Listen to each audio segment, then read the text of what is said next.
안녕하십니까. 4월 2일 뉴스플러스 시작합니다. 먼저 오늘 주목할 소식들입니다. 우리나라가 세계 최초 5G 이동통신 상용화에 나선 지 2년이 지났습니다. LTE보다 20배 빠르다는 기대가 있었지만 실제 품질은 저조해서 소비자 불만이 이어지고 있습니다.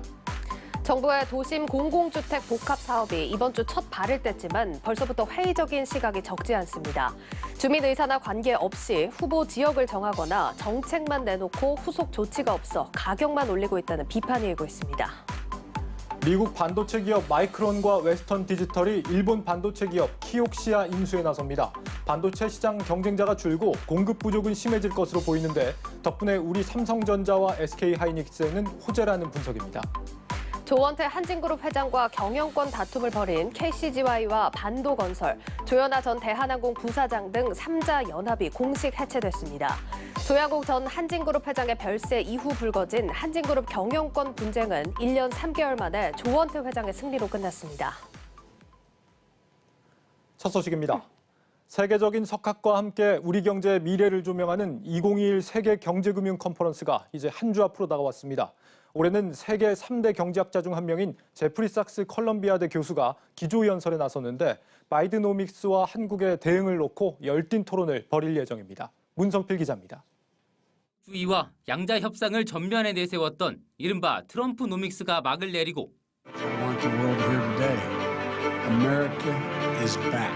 지난 1월 기후 변화 대응을 위한 친환경 정책과 다자주의를 강조하는 바이든 행정부가 출범했습니다. 이에 한국경제TV는 올해로 13번째를 맞은 2021 세계경제금융 컨퍼런스 주제를 바이드노믹스와 세계경제 질서의 재편으로 정했습니다.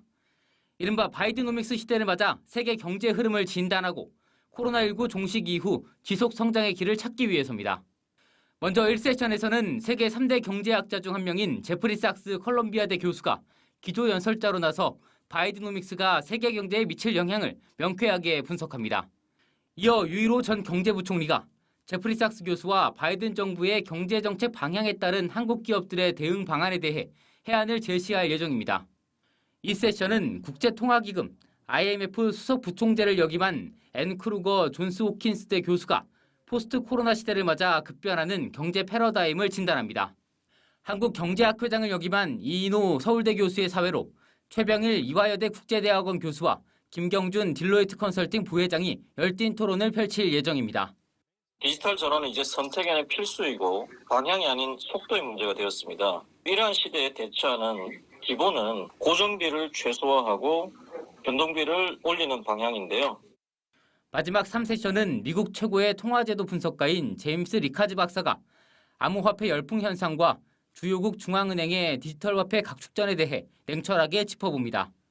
이어 정영록 서울대 국제대학원 교수와 인호 고려대 블록체인 연구소장, 안유화 성균관대 중국대학원 교수가 디지털 금으로 불리는 비트코인 투자 열풍과 주요국 중앙은행의 디지털 화폐 패권 경쟁을 논의합니다.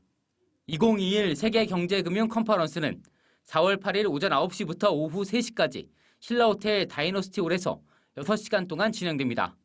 한국경제TV 유튜브와 GFC 공식 홈페이지에서도 실시간으로 만나볼 수 있습니다. 한국경제TV 문성필입니다. 내일이면 우리나라가 세계 최초 5G 상용화를 선포한 지 2년이 됩니다. 하지만 LTE보다 20배 빠르다는 처음의 기대와 달리 품질에 대한 소비자들의 불만은 계속되고 있습니다. 이통사들은 속도보다 콘텐츠 개선을 통해 만회에 나선다는 방침입니다. 양현주 기자입니다. 5G가 상용화된 지 2년이 지났습니다. 그동안 국내 5G 가입자 수는 꾸준히 늘어 지난 2월 1,300만 명을 넘어섰습니다. 데이터 전송 속도도 세계 최고 수준입니다. 통계로만 보면 5G가 시장에 성공적으로 안착하고 있는 모습인데요. 실제 소비자들은 어떻게 느끼고 있을까요? 예전에 LTE 요금제 쓸 때는 인터넷 끊김이나 이런 게 없이 잘 연결이 되는 경우가 있었는데 확실히 5G가 약간 안전망이 아직까지는 불안전하다라고 하는 말이 조금 맞는 것 같더라고요. 확실히 어떤 특정 상황에서는 연결이 잘 안 되기도 하고. 아무래도 5G 요금제가 많이 비싸고 사람들이 공용화되어 있지 않아서 제 친구들은 많이 사용을 안 하는 것 같더라고요. 그래서 저도 이미 핸드폰 잘 터지고 있고 그래서 사용 잘 안 하고 있습니다. 수치와는 다르게 소비자들은 5G 서비스 품질에 대해 불만을 토로합니다. 잘 안 터지고 기대만큼 빠르지도 않은데 비싸다는 겁니다. 실제로 지난해 말 정부가 실시한 품질 평가에서도 백화점과 공항 등 다중시설 10곳 중 4곳에선 5G 이용이 불가능한 것으로 나타났습니다. 당초 정부와 통신사가 홍보했던 LTE보다 20배 빠른 5G는 찾아볼 수 없습니다. 일부 소비자들은 집단 소송까지 제기하고 나섰습니다. 5G 전국망 구축이 지체되고 있는 데에는 정부와 통신사의 고의와 과실이 있다는 겁니다. 2033 및 과기정통부가 5G 개통 당시는 물론이고 딱 2년간의 기간을 경과한 오늘에 이르기까지 끊김없는 5G 서비스 이용이 어렵다는 사실을 이미 알고 있었으면서도 이러한 서비스 불능과 제한 사실을 이용자들에게 정확히 설명하거나 고지하지 않았어요. 통신사들은 계속되는 5G 품질 논란과 관련해 당장 해결할 수 없는 속도 문제보다 VR, AR 등 콘텐츠 개발에 집중하겠다는 입장입니다. 5G를 일상에서 쉽게 접할 수 있도록 양질의 콘텐츠를 제작하는 데 중점을 뒀는데요. 작년 1주년 시점에서는 VR, AR 콘텐츠 3천여 개를 제공했는데 그동안 여러 제작사들과 양질의 콘텐츠를 만들기 위해서 노력한 결과 2주년 되는 시점에 4,500여 개의 VR, AR 콘텐츠를 제공하고 있습니다. 통신사들은 또 스마트 팩토리나 디지털 헬스케어, 자율주행 등 B2B 분야에서도 다양한 산업군과의 협력을 진행하고 있습니다. 5G 서비스가 상용화된 지 2년이 지났지만 소비자들의 눈높이에는 여전히 미치지 못하고 있다는 지적입니다. 한국경제TV 양현주입니다. 요즘 삼성전자 주가가 지지부진한 흐름을 보이면서 답답해하는 투자자들이 많습니다. 오늘도 8만 원대 중반 수준을 기록하며 석 달째 횡보 중인데 다행히 2분기부터는 다시 상승 랠리를 기대할 만한 호재들이 예고되고 있습니다. 신재근 기자입니다. 약 석 달간 이어진 삼성전자 주가 조정이 마무리될 조짐을 보이고 있습니다. 신호탄은 미국 반도체 기업 마이크론과 웨스턴 디지털이 일본 반도체 기업 키옥시아 인수를 검토한다는 소식이 전해지면서였습니다. 증권업계에선 인수가 현실화하면 삼성전자와 SK하이닉스 주가에도 긍정적으로 작용할 것으로 내다봅니다. 경쟁이 줄어들면 반도체 가격 상승으로 이어질 수 있다는 이유에서입니다. 작년까지 주요 낸드 메모리 공급사는 6개사였습니다. 이번 키옥시아 인수에 더해 SK하이닉스의 인텔 낸드 사업부 인수가 마무리되면 낸드 메모리 시장은 4개사로 재편됩니다. 업황 전체적인 컨설리데이션에 따른 공급 가격 우려 해소 이런 것도 있지만 오히려 D램에 더 좋은 내용 같아요. 왜냐하면 마이크론이 하이닉스처럼 D램 투자할 돈이 없거든요. 이 업황이 상당히 빅사이클로 가는 트리커가 될 것 같아요.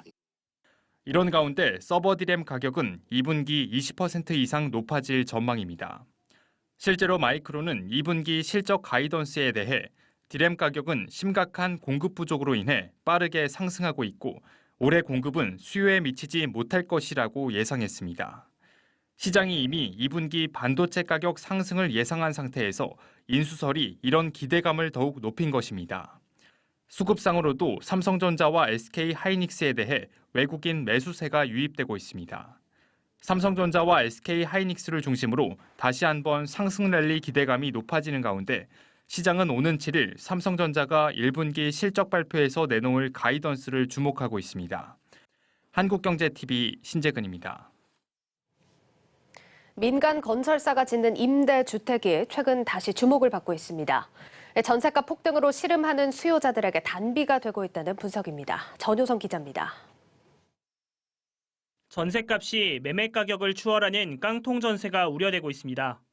여기에 아파트 신규 입주 물량까지 줄면서 역대급 전세 대란은 이어지고 있습니다.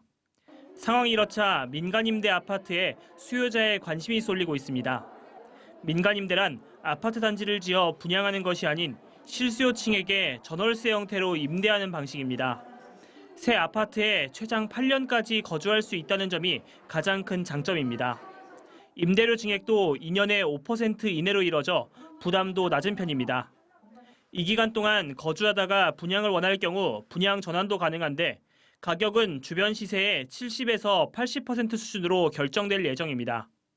특히 임대주택이다 보니 청약통장과 주택 소유 여부 같은 자격 제한도 없습니다. 공공이 아닌 민간 건설사가 시공에 참여한다는 점도 주목할 만한 부분입니다. 이름 있는 건설사가 짓다 보니 민간 분양 아파트와 품질상 차이가 없습니다. 라인건설이 이번에 공급하는 민간 임대단지는 기존의 분양 아파트와 동일한 품질로 조성됩니다. 기존 1차와 동일한 시공을 통해 임대라는 타이틀을 벗어나 질 좋은 상품으로 고객들에게 제공이 되고 뿐만 아니라 이제 무제한 전매가 가능하여서 저희가 최근에 각광받고 있는 투자 상품으로도 제공되고 있습니다. 실제 이 같은 강점을 앞세워 최근 분양한 민간 임대주택 단지는 높은 청약 경쟁률을 보였습니다. 역대급 전세 대란이 진행 중인 가운데 민간 건설사가 공급하는 임대주택이 전셋값 안정에 구원투수가 될 수 있을지 시장에 관심이 모이고 있습니다. 한국경제TV 전유성입니다.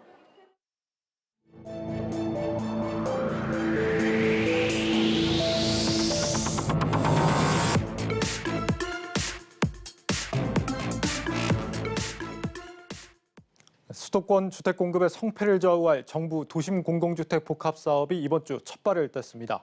정부가 서울의 부족한 주택 문제를 이렇게 공공이 나서서 해결하겠다며 발벗고 나섰는데 벌써부터 회의론이 적지 않습니다. 먼저 김원규 기자입니다. 도심 속 낡은 집들이 빼곡히 들어서 있습니다.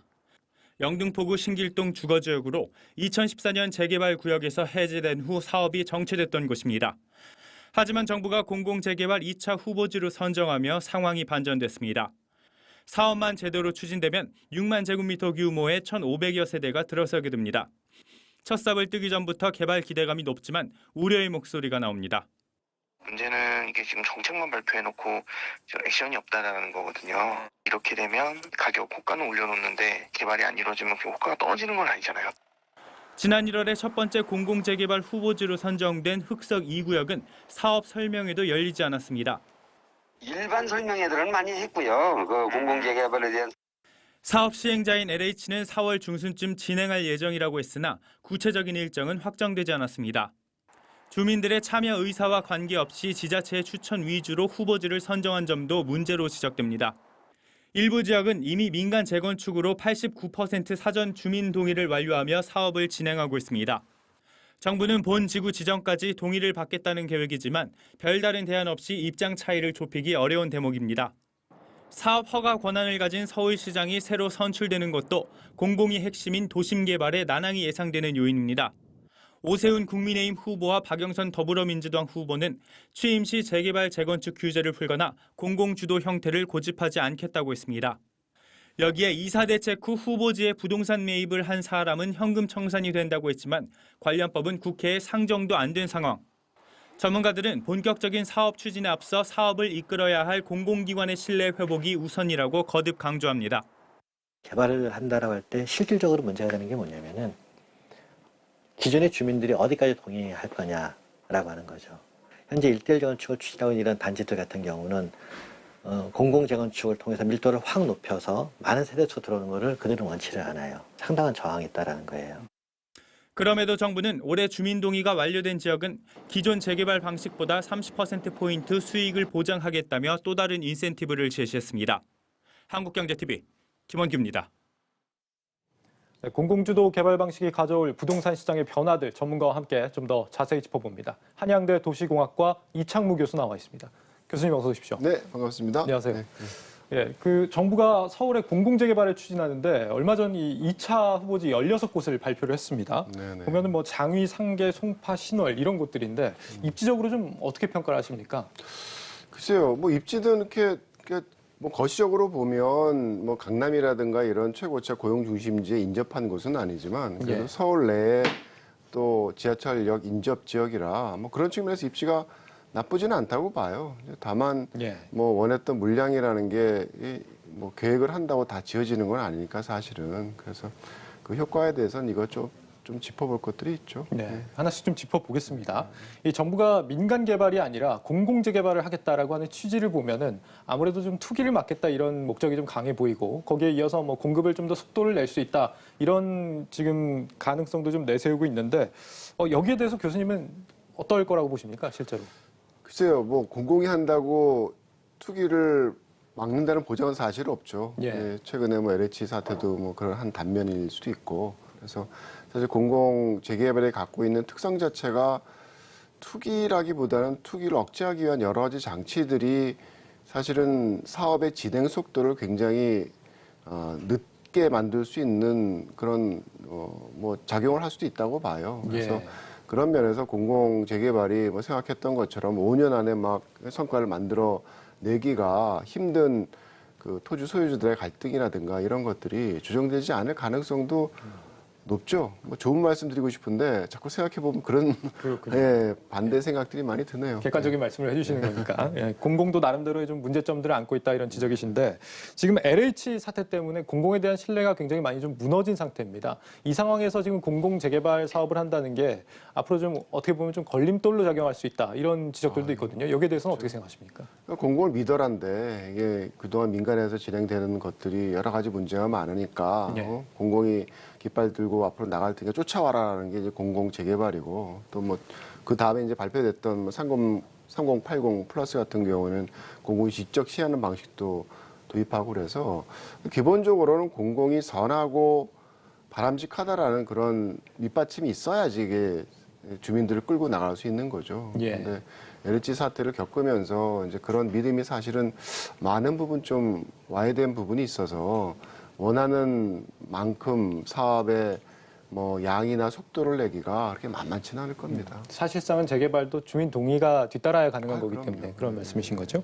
또 한 가지 논란이 되는 게 지금 현금 청산 부분입니다. 그러니까 정부가 이제 개발을 하겠다는 지역에 2월 4일 이후에 집을 취득한 경우에는 뭐 강제로 청산을 당하게 된다 이런 얘기인데 여기에 대해서는 어떻게 평가를 하십니까? 그렇죠. 그건 이제 최근에 3080 플러스로 직접 그 시행 방식을 그러니까 직접 방식을 말씀하시는 것 같은데 예. 그거는 여러 가지 좀 생각이 있을 수가 있어요. 그게 뭐 투기적인 그런 부분을 좀 컨트롤할 수 있는 그런 기능도 하지만 또 한 가지 재개발 사업의 진행이라는 게 모든 토지 소유자나 조합원들이 끝까지 남아서 번듯한 아파트를 얻는 게 그 사람들이 가장 원하는 목표가 아닐 수도 있거든요. 그러니까 뭐 재개발 구역에 살면서 뭐 예를 들어서 다가구 주택에 임대를 주고 이랬던 노인 가구 같은 경우에는 굳이 아파트 한 대 번듯한 것보다는 딴 곳에 가서 뭐 다가구나 다세대를 구입을 해서 임대소를 계속 얻을 수 있는 그런 선택도 해야 되는 게 이제 목표일 수가 있기 때문에 이제 그런 경우에는 현금 청산과 같은 그런 자기의 자산을 매각할 수 있는 기회가 아사져 버리면 굉장히 원하지 않는 그런 상황이 만들어질 수가 있는 거죠. 그래서 결국은 현금 청산을 못하게 하면 결국 원 소유자들이 자기의 재산을 팔 수 있는 기회도 사실은 많이 상실될 수가 있어서 이제 그런 측면에 있어서 뭐 투기를 억제할 수 있는 그런 가능성이 있는지 모르지만 사업의 진행은 사실은 조금 더 힘들어질 가능성이 높다고 오히려 생각합니다. 속도가 더 늦어질 가능성도 있겠군요. 예. 지금 이 서울시장 보궐선거 지금 사전투표가 진행 중입니다. 그래서 이 결과도 지금 변수로 제기가 되고 있는데 일단 뭐 여야 후보 모두 이 정비 사업 자체는 뭐 규제를 좀 완화하겠다 이런 입장입니다만 특히 이제 오세훈 시장 후보의 같은 경우는 뭐 민간 중심으로 개발을 하겠다 이렇게 강조를 하고 있거든요. 이렇게 될 경우에는 이제 정부가 공공재개발 사업을 하는데 오히려 좀 그 반대의 목소리를 내다 보니까 표류할 수도 있는 게 아니냐 이런 지적들도 있습니다. 여기에 대해서는 어떻게 보십니까? 그렇죠. 지금 공공재개발이나 공공주도 방식이 어떻게 보면 가장 기본이 되는 게 이 지금의 정부가 갖고 있는 굉장히 강한 규제 틀 속에서 어떤 수익성을 달성해 주겠다라는 거거든요. 그런데 오세훈 시장이 뭐 시장이 된다면 뭐 아직 미래니까 잘 모르겠죠. 된다 그러면 서울시 시장으로서 사실은 많은 부분 규제에 대한 부분을 완화시킬 수 있는 그런 역할을 할 수가 있어요. 그리고 뭐 또 1년 뒤에 또 혹시 뭐 정부가 바뀐다 그러면 이번 정부와는 다르게 부동산 시장에 대한 규제를 굉장히 완화 방향으로 갈 수도 있거든요. 왜 예를 들어서 뭐 분양가 상한제에 대한 부분이 사실 정답이 아닐 수도 있으니까 이제 그런 부분을 완화를 시켜버리면 지금의 분양가 규제에 대한 부분을 안 하겠다라는 게 공공주도 재개발의 어떤 메리트인데 이제 그게 사라지면 민간 재개발과 공공주도 재개발에 있어서의 어떤 저울질이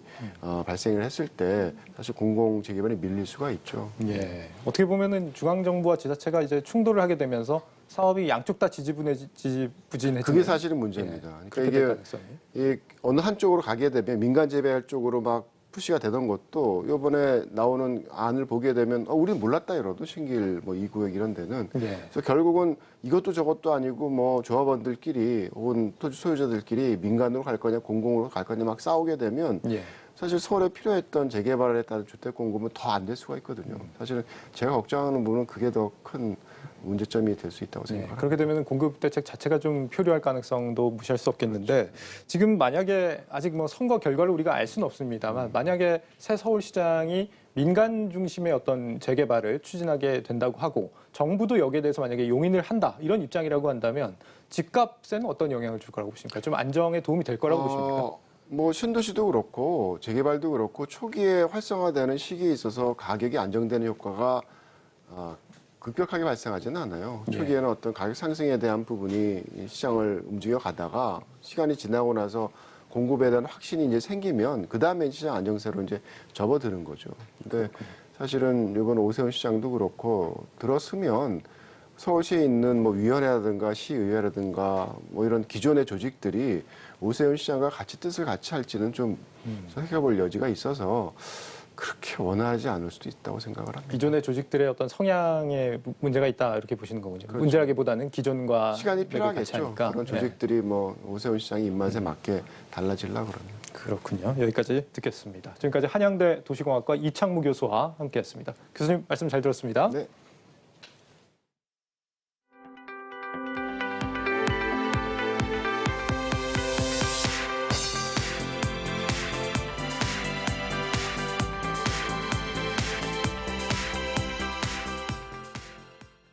지난달 소비자 물가가 1년 2개월 만에 최고 상승률을 기록했습니다.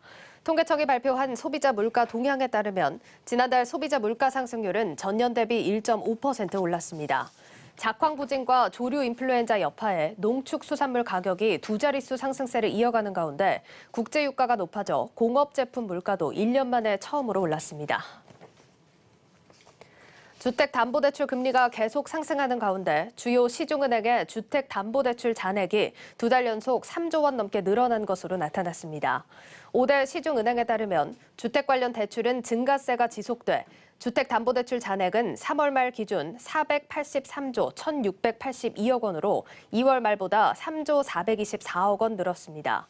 주택 관련 대출은 올해 1월 2조 원대로 줄어드는 듯 했으나 2월과 3월에 다시 3조 원대로 커졌습니다. 조원태 한진그룹 회장과 경영권 다툼을 벌인 3자 연합, 즉 사모펀드 KCGI와 반도건설, 조현아 전 대한항공 부사장 연합이 공식적으로 해체됐습니다. KCGI 측은 3자 연합 간의 한직할 주식 공동 보유 계약을 해지했다며 앞으로도 한진그룹의 지배구조 개선과 기업 가치 향상을 위해 노력하겠다고 밝혔습니다. 이에 따라 조양호 전 한진그룹 회장의 별세 이후 불거진 한진그룹 경영권 분쟁은 1년 3개월 만에 조원태 한진그룹 회장의 승리로 끝났습니다. 현대차와 기아가 지난달 미국 시장에서 역대 최대 판매 실적을 올렸습니다. 현대차는 지난 3월 미국에서 지난해 같은 달과 비교해 115% 증가한 7만 5,400세대를 판매했고 기아는 46% 늘어난 6만 6,520세대를 팔아 역대 최대 월간 판매 기록을 세웠습니다. 현대차 미국 법인은 3월과 1분기에 역사적인 실적을 올렸다며 강력한 소비자 신뢰도와 안정적인 재고, 또 딜러들의 노력 등이 모여 이러한 결과를 만들어냈다고 밝혔습니다.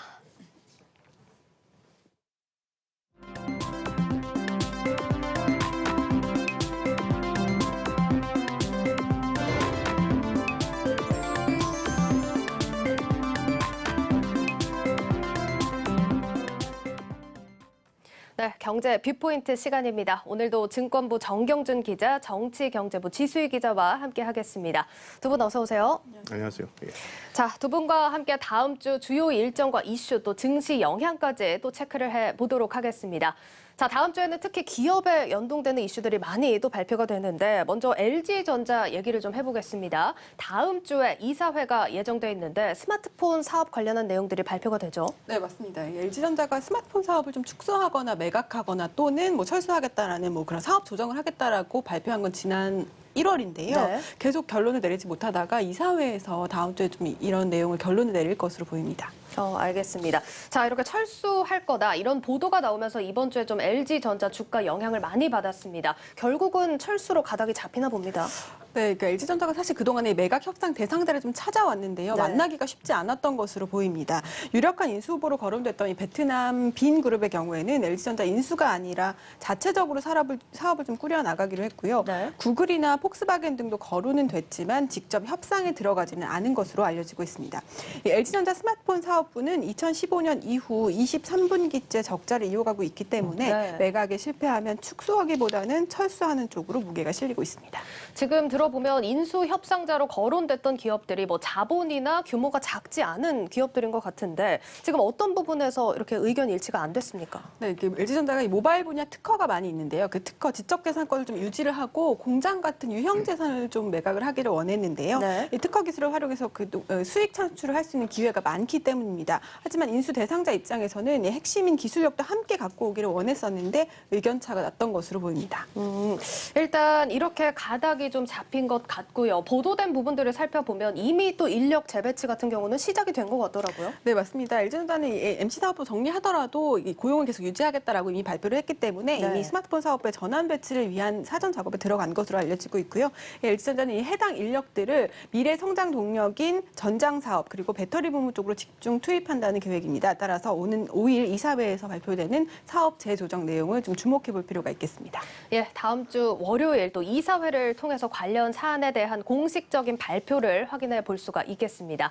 자, 그러면 이어서 또 주요 일정 자세하게 또 살펴볼 텐데 오는 7일입니다. 삼성전자의 1분기 잠정 실적 발표가 예정이 되어 있는데 시장 관심이 이쪽으로 많이 쏠리고 있는 것 같습니다. 네, 맞습니다. 그 7일이랑 8일 이 둘 중에 한 날을 잡아가지고 이제 삼성전자가 잠정 1분기 실적을 발표할 예정인데요. 네. 삼성전자의 잠정 실적을 발표로 이제 국내 증시는 이 실적 시즌으로 이제 들어가게 됩니다. 8만 원 초반대에서 지금 횡보하고 있는 이 삼성전자 주가 오늘 좀 올랐는데요. 네. 이 삼성전자 주가가 이번 어닝 시즌을 계기로 어떤 실적 모멘텀 통해 가지고 어떤 뭐 재상승의 기회가 될지 주목되는 대목이고요. 네. 일단 시장에서는 1분기에 한 8조 7천억 원 정도 영업이익 예상을 하고 있는데요. 일부에서는 9조 원이 넘어설 거다라고까지 이제 보고 있으니까 예. 진짜 요 예상대로 나올지 보셔야 될 것 같고 1분기는 이미 뭐 이제 시장의 주가에 다 반영이 돼 있다 이렇게 본다면 이제 2분기도 또 중요할 텐데요. 2분기는 한 9조 7천억 원 정도 예상을 하고 있는데요.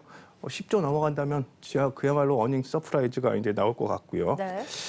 삼성전자와 함께 이제 보셔야 될 게 국제통화기금 IMF죠. IMF랑 세계은행이 이제 연례 회의를 진행을 합니다. 이 성장률과 물가 전망에 대해서 이제 수정을 할 걸로 예상이 되는데요. 일단 상향 조정이 예상됩니다. 그만큼 글로벌 경기 회복세가 가파르게 진행되고 있다 이렇게 보시면 될 것 같고요. 네. 이런 것들이 국내외 증시의 추가 상승의 모멘텀이 될지 지켜보셔야 될 것 같습니다. 또 미국의 미 연준의 FOMC 회의록도 공개되고요. 이제 각종 실물 경제 지표도 이제 발표되는데요.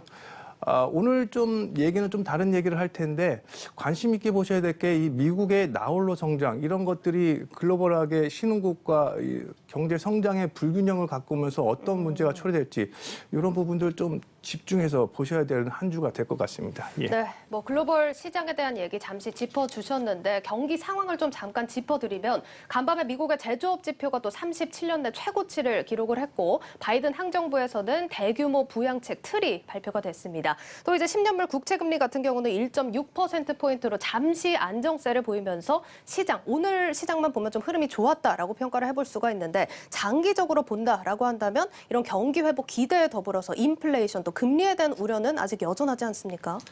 예, 맞습니다. 이 관건은 이제 내일 발표된 미국의 이제 3월 실업률, 3월 고용 지표를 주목해서 보셔야 될 것 같은데요. 기대를 뛰어넘는 예상 외에 이제 고용 호재가 나올 거다 이렇게들 이제 신규 고용이 더 늘어날 거다 이렇게들 이제 보고 있는데요. 이렇게 된다고 하면 경기 회복에 대한 기대감이 그만큼 크면서요.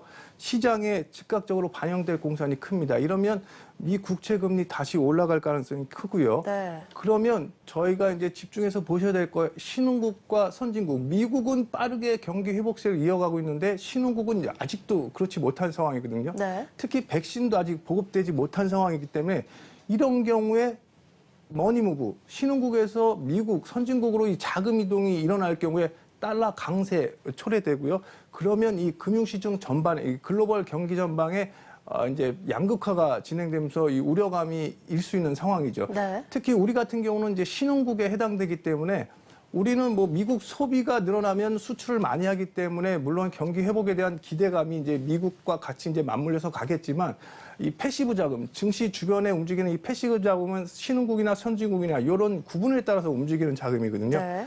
자칫 대규모로 자금 이탈이 일어날 수 있고 이럴 경우에 한국은행 기준금리 올려야 되는데 기준금리 올리면 또 부동산 문제를 금융 불균형 문제 감안해서 이 네. 고민이 또 큰 상황이거든요. 그러니까 그런 부분도 좀 집중해서 보셔야 될 것 같고요.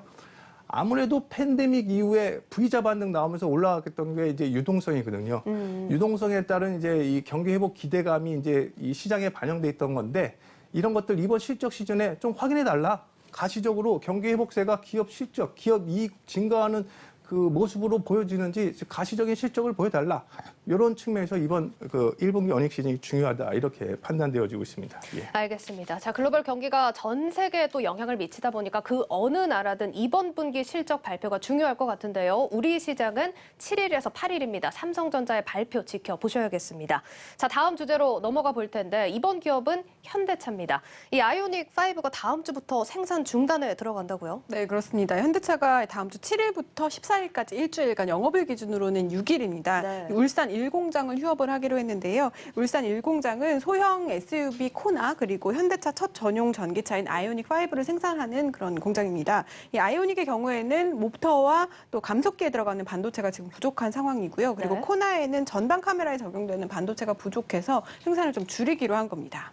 아이오닉 얘기를 해보면 공개되고 반응이 굉장히 뜨거웠던 걸로 아는데 이렇게 되면 피해 규모가 작지 않을 것 같거든요. 네, 그렇습니다. 이게 4월 한 달 동안에 약 6,500대의 손실이 발생할 것으로 현재는 추정되고 있는데요. 네. 현대차가 사실 올해 이 3,000대 판매를 계획을 했었습니다. 네. 그런데 이 유럽에서 시작한 사전 계약에서 10,000대 이상 수요가 몰렸고요. 네. 그리고 국내에서도 20,000대 이상 사전 예약이 몰렸습니다. 때문에 이번 감산으로 초기 물량 출고 대기 시간도 좀 길어질 전망입니다. 업계에서는 뭐 3분기까지 수급 해소가 어려울 수 있다. 지금 이런 전망들이 나오고 있는데 지금 반도체 부족 현상이 어쩌다 이렇게까지 심각해진 겁니까? 네, 그러니까 단초는 이 자동차 업체들의 좀 수요 예측이 좀 잘못된 것부터 시작이 됐는데요. 네. 지난해 코로나가 확산되면서 이 자동차 업계가 매출이 줄어들면서 반도체 주문량을 좀 줄였습니다. 이때 이 업체들이 반도체 주문 그 자동차용 반도체 대신에요. 이 재택근무로 수요가 늘어난 PC와 모바일의 반도체 생산을 많이 늘렸습니다. 네. 이런 상황에서 자동차 판매가 또 늘어나면서 파운드리 업체들이 수익성이 좋은 IT용 반도체의 생산에 또 열을 올리기 있기 때문에 자동차용 반도체를 생산을 좀 하지 못하는 상황이 된 겁니다. 네. 여기에 또 미국의 한파, 또 일본의 지진, 또 대만의 화재 등으로 파운드리 업체의 생산에 타격이 생긴 것도 이 수급에 영향을 미쳤습니다. 지금 뭐 사례를 현대차로 들어보긴 했지만 이런 상황에 따른 피해가 지금 뭐 말씀해 주셨듯이 전 세계로 좀 확산되고 있지 않습니까? 네, 그렇습니다. 전망을 좀 보면요. 노무라 증권은 올해 2분기 글로벌 자동차 생산이 약 160만 대 정도 줄어들 것으로 예상을 했고요. 그리고 컨설팅 업체 알릭스 파트너스도 올해 자동차 업계 손실이 610억 달러, 우리 돈으로 67조 원에 이를 것으로 추산했습니다. 네. 지난해 기아의 한 해 매출이 59조였는데요. 이 기아의 매출을 뛰어넘는 규모입니다. 문제는 자동차 생산이 줄어들 경우 관련 자동차를 만드는 데 필요한 철강이나 전자장비 또 부품 업계들까지 영향을 미치기 때문에 2분기 글로벌 성장률 회복에도 좀 타격을 줄 수가 있는데요. 또 이 반도체 공급 부족 현상이 IT와 가전업계로도 이어지고 있어서 반도체 부족 수급 문제들을 계속 지켜볼 필요가 있습니다. 홍남기 경제부총리의 이 얘기를 좀 들어보시겠습니다. 차량용 반도체가 자동차 산업의 핵심 부품이고 앞으로 미래차 전환으로 이 수요도 급증하고 있어서 단기적 수급 불안 해소와 함께 중장기적인 공급망 개선 및 시장 선점이 절실한 상황입니다. 전 세계적으로 차량용 반도체 공급 부족이 최소 3분기까지는 계속될 전망이므로 완성차 생산에 차질이 없도록 민관 합동으로 단기적으로는 대응을 강화해 나가겠습니다. 예, 지금 3분기까지 지속이 될 것이다. 이런 또 전망들이 나오고 있는데 상황이 힘들지만 그래도 1공장 임시 휴업에서 멈추길 또 바라보겠습니다. 자, 그리고 미국에서는 바이든 정부가 부양책을 공개하면서 증세안을 함께 발표를 했는데요. 여기에 대해서 갑론을박이 이어지고 있는 것 같습니다. 예, 맞습니다. 앞서 보신 대로 이제 반도체 공급 부족 문제와도 조금 이제 연결될 수가 있는데요. 코로나19 팬데믹 이후에 이 소비가 너무 부진하니까요. 네. 그동안에 이제 이 경기 부양책의 초점이 이 소비 회복에 맞춰져 있었던 게 사실입니다. 네. 실업급여라든지 이런 것들 늘려주면서 개인들의 소비를 확대시키는 이런 쪽에 이제 부양책들이 진행됐다면 이번에 바이든이 2조 달러 규모의 이 인프라 부양책은 공급 측면에서 네. 2조 달러의 부양책을 제시하면서 이제 한 측면이 있는데요. 이걸 어떻게 봐야 되냐면 그간의 이제 소비 이 수요 측면에서 수요가 많다 보고 공급은 적게 이루어지니까 인플레 요인이 발생하는 요인이었거든요. 네. 근데 이번에는 이제 그런 부분들을 공급 사이드, 공급의 부양책을 맞춰주면서 비슷하게 견직하면서 이제 인플레도 막아보겠다 뭐 이런 심산인 것 같아요. 근데 이제 문제는 재원 마련이겠죠. 재원 마련을 위해서 일단 국채 발행이라는 부분들을 좀 피하기 위해서 일단 증세 쪽으로 방향을 잡은 것 같고요. 증세 얘기는 이제 그 대선 공약 때부터 나왔던 얘기고요. 이제 법인세를 현행 21%에서 28%까지 인상하는 거 얘기가 나왔고요. 또 해외 자회사를 통해 번 수익에 대한 최저세율을 10.5%에서 21%까지 이제 높이기로 했습니다. 네. 이제 의회에서 이런 부분들을 어떻게 받아들이고 통과시켜주지가 이제 문제인데요. 의회에서 논의 과정에서 아무래도 이 증세 규모는 조금 줄지 않을까 이렇게 예상이 되고요. 증세 규모가 줄어들면 그만큼 부양책의 규모도 줄어들지 않을까 뭐 이렇게들 시장에서는 보고 있는 것 같습니다. 근데 이제 관건은 일단 이 증세 문제가 이 주식 시장에 어떤 영향을 미칠까 하는 점인데요. 하이투자증권이 내놓은 분석이 참 재밌습니다. 1910년 이후 법인세 인상, 즉 이제 이 세금을 올린 증세 사례는 7차례 정도인데요. 그 개별 사업마다 그 증세 효과가 주식시장에 미치는 영향은 달랐다. 이렇게 보고 있습니다. 그러니까 증세가 무조건 증시에 악영향을 미치는 건 아니다. 뭐 이렇게 이제 얘기를 하고 있는데요. 하지만 이번 증세는 30여 년 만에 이루어지는 거고 또 이제 증세 폭이 작지 않다는 점에서 조금 예의주시해라 이렇게 얘기를 하고 있습니다. 일단 증세가 나오면요. 법인세율을 인상한다는 건 결국 기업 이익이 우리가 기업 이익을 추정하지 않습니까? 앞으로 네. 기업 이익이 어떻게 될까 추정하는데 그 기업 이익 추정치가 하향 조정될 수밖에 없는 거죠. 그리고 또 돈이 없다 보니까 자사주 매입 못 하겠죠. 주식시장에 아무래도 이제 부정적인 요인이 있는데 이런 것들 뭐 의회에서 논의하겠죠. 논의하면 2022년, 2023년 그 이후에나 이제 증세 문제는 실적에 반영되는 문제이기 때문에 이게 그 시장에 그 직접적인 영향은 미치지 않을 것 같다. 이렇게 이제 시장에서는 보고 있는 게 좀 우세한데요. 그래도 이게 의회 논의 과정에서 어떻게 또 달라질 수 있으니까요. 그런 측면 좀 예의해서 보셔야 될 것 같습니다. 네, 뭐 미국 정부에서 여러 가지 방안들을 내놓고 있는데요. 기업 실적과도 또 연동이 되는 만큼 추후 진행 상황 지켜보셔야겠습니다. 자, 그리고 또 문제가 되고 있는 게 아케고스 마진콜 사태. 우리 시장에서도 우려감이 적지 않습니다. 네, 맞습니다. 이게 레버리지를 활용한 투자지요. CFD라든지 뭐 이렇게 B2, 소위 말해서 B2를 활용한 투자인데 지금 드러난 게 수면 위로 드러난 게 아게코스 캐피탈 문제인데 네. 뭐 일부에서는 뭐 수면 아래 더 많다. 이게 이제 잠재적으로 금융 시스템적 위기로 전이될 거다. 뭐 이런 뭐 온갖 추측들을 내놓고 있는데요. 일단 그 시스템 위기로 갈 가능성은 좀 적지 않겠느냐. 이렇게 이제 보는 시각이 우세하고요. 대신 이번 아게코스 캐피털 사태를 통해 가지고요. 이게 새로운 규제 리스크로 작용할 소지가 좀 크다. 이렇게들 보고 있습니다. 지금 미국 민주당 내에서도 야, 이런 헤지 펀드나 투자은행에 대해서 좀 규제를 더 가야 되는 거 아니냐. 이런 얘기들이 지금 나오고 있는 게 사실이고요. 그런 측면에서 봤을 때 헤지 펀드라든지 핀테크, 파생 상품, 특히 가상화폐 이런 시장에 규제가 가해질 가능성이 좀 크다. 이렇게 시장에서는 보고 있는 것 같습니다. 네. 가상화폐 같은 경우 좀 규제가 강화될 경우 이게 또 만만치 않은 여파가 일 것 같아가지고 이런 부분들 좀 주의해서 보시면 될 것 같습니다. 예. 네, 이렇게 다음 주 주요 일정과 이슈 자세하게 짚어봤습니다. 증권부 정경준 기자, 정치경제부 지수희 기자였습니다. 고맙습니다.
네, CEO 톡톡 시간입니다. 김보미 기자와 함께 한 주 동안 눈여겨볼 CEO 소식들 짚어보겠습니다. 김 기자, 네, 첫 번째 CEO 살펴볼까요?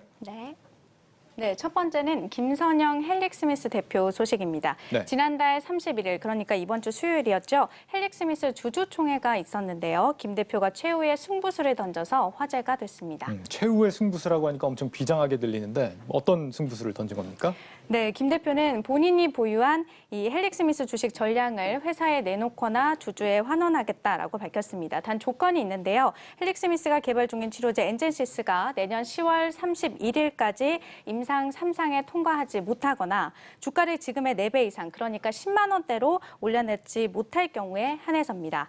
이 둘 중 하나라도 달성하지 못하면 주가를 전부 내놓겠다라는 건데요. 참고로 김 대표는 헬릭스미스 지분 5.21%를 보유하고 있는 최대 주주입니다.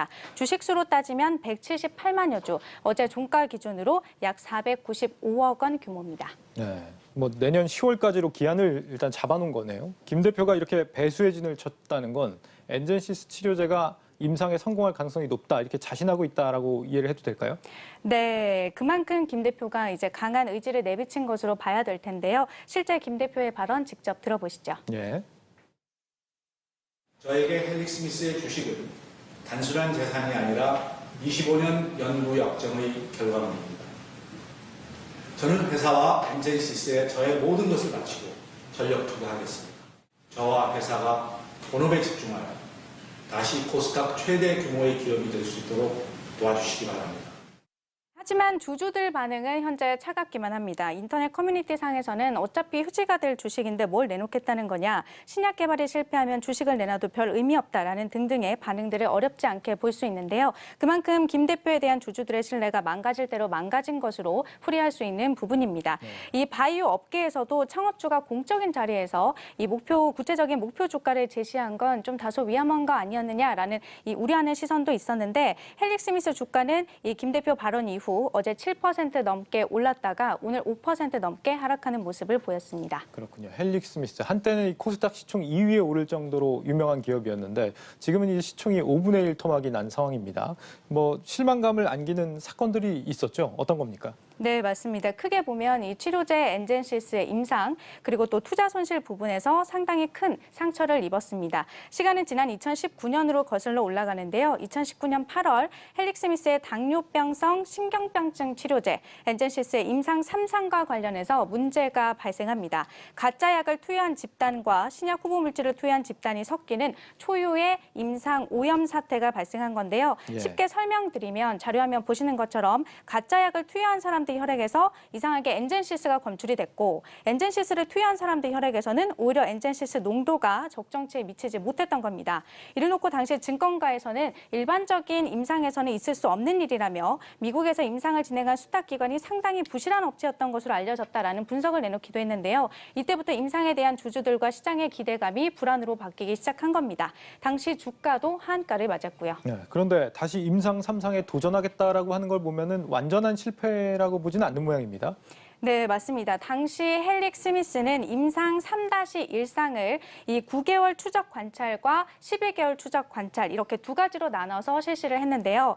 이 앞서 임상 오염 사태가 발생한 건 9개월 추적 관찰에 임상 3-1 A상이었습니다. 12개월 추적 관찰에 이 3-1 B상이 남아 있었던 거죠.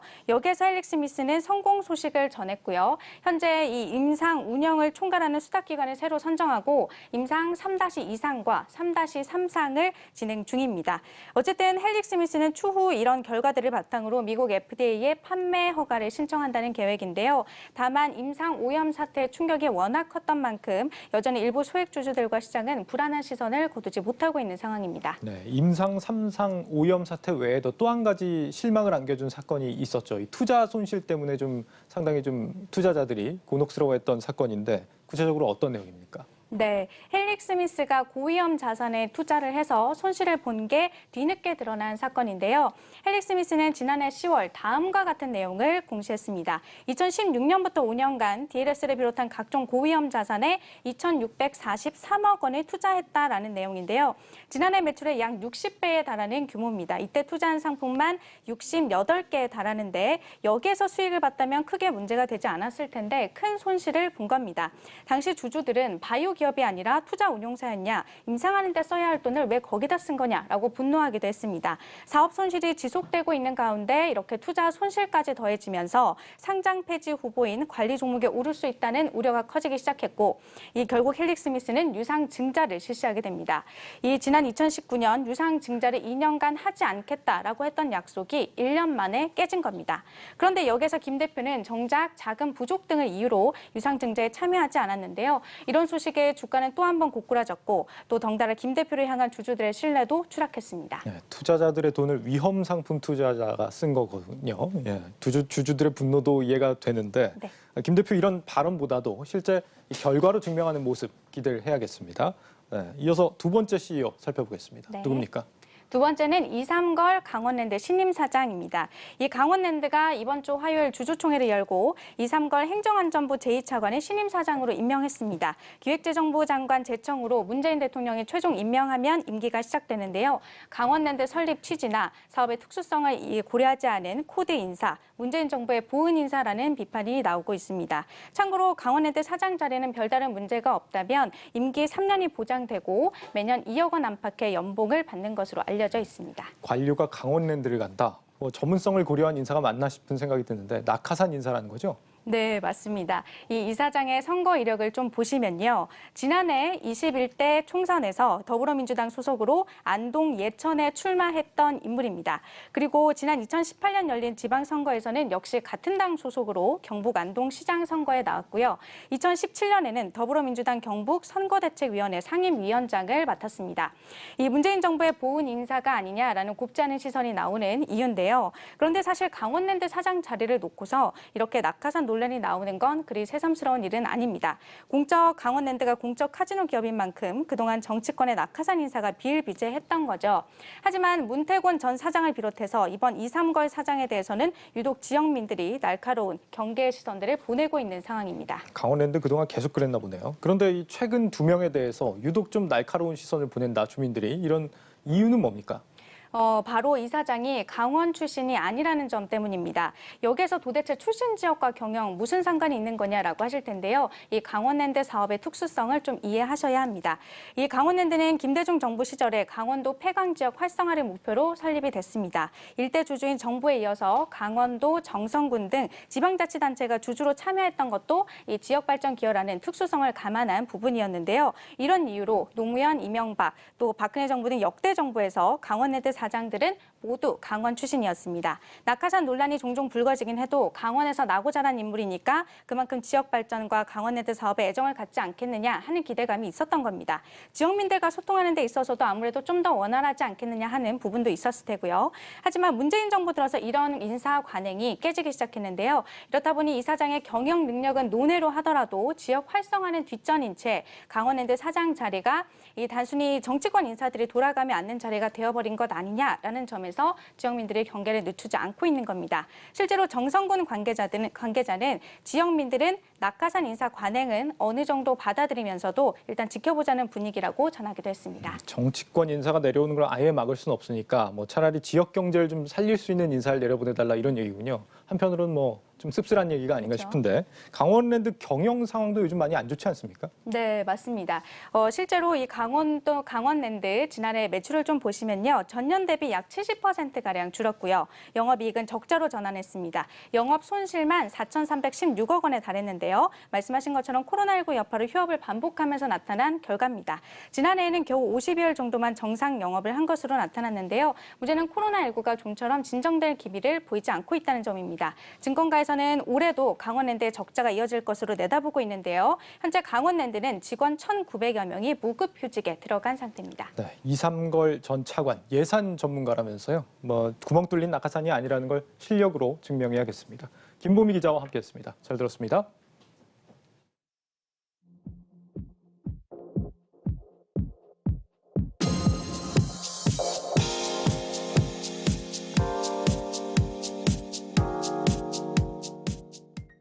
놓치면 아쉬운 글로벌 뉴스입니다. 조금 전 마감한 중국 증시 마감 시황부터 살펴보겠습니다.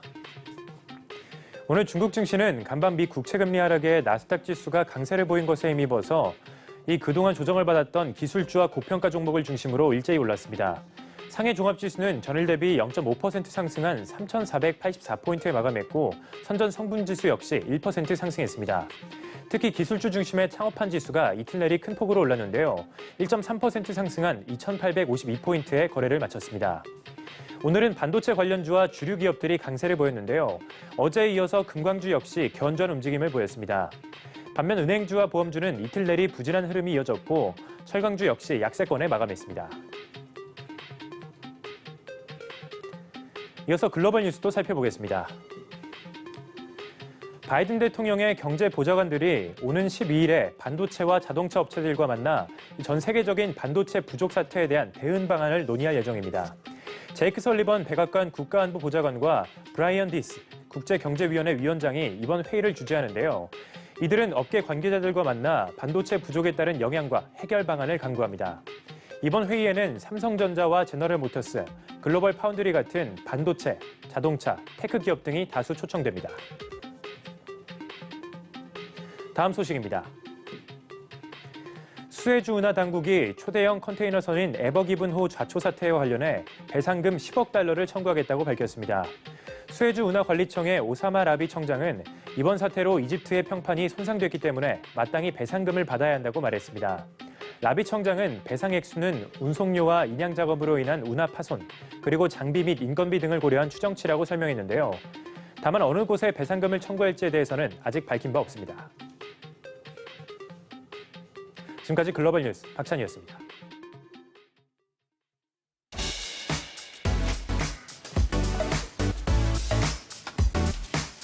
이어서 주요 일정 전해드립니다. 먼저 현지 시간 2일 미국과 영국, 독일 증시가 성금요일을 맞아 휴장합니다.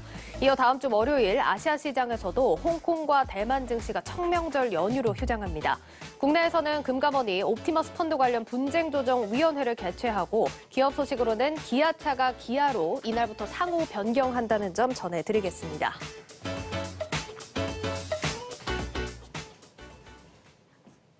지난달 소비자 물가지수가 1년 전보다 1.5% 올랐습니다. 14개월 만에 가장 가파른 상승폭인데 같은 기간 시중은행에서 받을 수 있는 예금의 이자율은 어떨까요? 살펴보시죠. 예금 금리는 1.54%에서 0.85%까지 0.7%포인트나 하락한 수준입니다. 이 물가에 비해 돈의 가치가 덜 올랐다. 한마디로 가만히 돈을 들고만 있어도 손해를 봤다는 뜻입니다. 이렇게 통화당국이 물가 상승을 용인할수록 서민들의 생계 부담은 더 커지게 됩니다.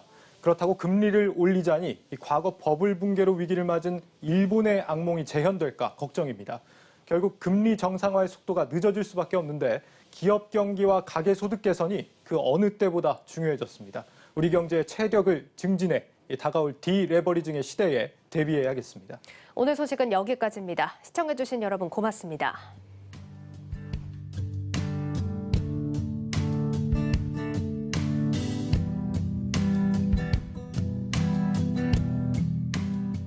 Someone said